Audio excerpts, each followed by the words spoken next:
जय माता दी। अभी आपको क्या सुनने की ज़रूरत है, क्या मैसेज है आपके लिए? चलिए मैं आपको बताती हूँ। वैसे ये जनरल कलेक्टिव रीडिंग होगा तो ज़रूरी नहीं कि हर बात आपसे रेज़ोनेट हो। जो आपसे होता है बस वो आप रखें, बाकी दूसरों के लिए हो सकता है। यहाँ पे मुझे ऐसा लग रहा है ना कि आप किसी चीज़ को लेकर बहुत ज़्यादा फ़ाइट कर रहे हो। मतलब आप किसी चीज़ को लेकर बहुत ज़्यादा ऑब्सेस्ड हो।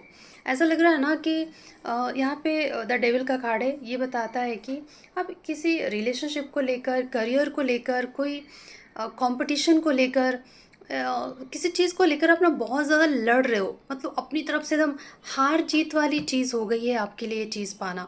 ऐसा ना कि मैं तो मुझे ये चाहिए चाहिए, ज़िद्दी हो जाना किसी चीज़ को लेकर, नहीं मुझे अब भी चाहिए, नहीं ये तो होना ही चाहिए।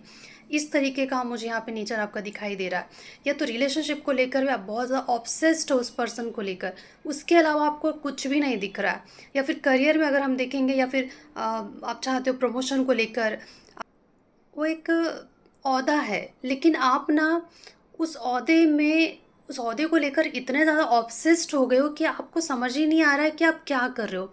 ऐसा कर के ना आप एक, शायद आप कुछ पाना चाह रहे हो कि भाई ये मेरी जगह है, या ये इस पे मेरा राइट है, ये मुझे तो ये मिलना ही चाहिए। तो वो आप आराम से नहीं, या फिर ईश्वर पे भरोसा कर नहीं रहे हो।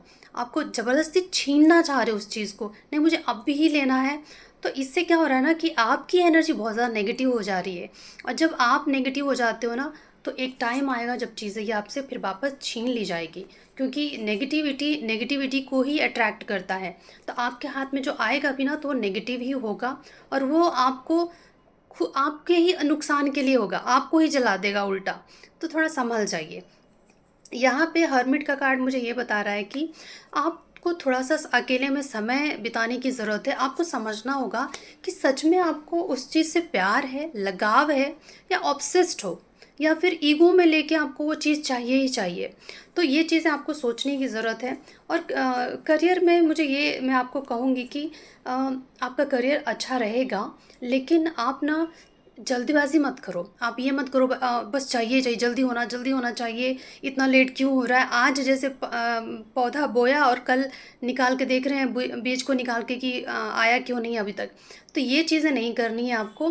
थोड़ा-सा आराम से पेशेंस रख के ईश्वर पे भरोसा रखिए और होपफुल रहिए। ऑप्टिमिस्टिक होना और ज़िद्दी होने में फ़र्क होता है। आप बहुत ज़्यादा ज़िद्दी होते जा रहे हो, वो चीज़ आपको नहीं करनी है। ये चीज़ें आपके अंदर नेगेटिविटी को बढ़ा रही है, वो आपको ख़त्म करना है और आगे बढ़ना है। धीरे-धीरे ही टाइम लगेगा, अपनी सोच को बदलने में, अपने अंदर पीस लाने में टाइम लगता है, लेकिन लाइए, खुद के साथ समय बिताइए, अपने अंदर शांति पैदा कीजिए और धीरे-धीरे चीज़ों को आगे बढ़ाइए।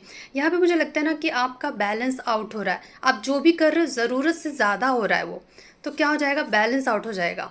तो आपको थोड़ा-सा समझना होगा। यहाँ पे एम्परर का कार्ड भी यही बताता है कि आप बहुत ज़्यादा ज़िद्दी होते जा रहे हो और अथॉरिटेटिव होते जा रहे हो, अपना चलाने की कोशिश कर रहे हो। वो नहीं करना है आपको। आराम से ईश्वर पे भरोसा रखिए। अगर आप किसी रिश्ते में भी देख रहे हैं, तो वो चीज़ें आपको मिलेंगी, लेकिन हर चीज़ का एक टाइम होता है, समय पे हर चीज़ होती है। यहाँ पे मुझे लग रहा है कि आप बस किसी चीज़ को लेकर ना बहुत ज़्यादा ऑब्सेस्ड होते जा रहे हो, जो नहीं होना है। बस इसका ख़्याल रखिए।